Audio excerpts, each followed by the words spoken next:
Участок лабораторных проверок авиакомпании «Алроса» занимается работами по проверке на соответствие норм технических параметров авиационного оборудования, снятого с бортов воздушных судов.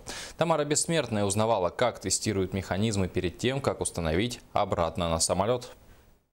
Вот эта антенна, на которой написано «руками не трогать», способна определить грозовой фронт на расстоянии 300 километров.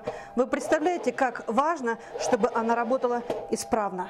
Сергей Миходюк – авиатехник с 37-летним стажем. В свое время окончил Минское авиационное училище. Тогда же приехал на север. Здесь родились его дети, прошла жизнь. Он бригадир авиатехников. Всего на участке лабораторных проверок трудится 10 человек. 5 из них непосредственно в этих стенах.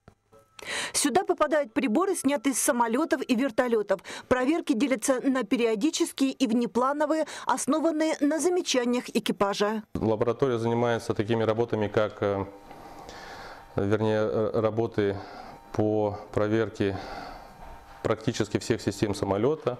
Это навигационно-пилотажный комплекс, анероидно-мембранные приборы, приборы контроля работы двигателей, электрооборудование, включая в себя генераторы, преобразователи, радиосвязного, радиолокационного оборудования всех воздушных судов, которые эксплуатируются у нас в авиакомпании. Для исключения времени простоя самолетов на время диагностики и ремонта существует обменный фонд, поэтому здесь в лаборатории можно увидеть одновременно 3 авиагоризонта.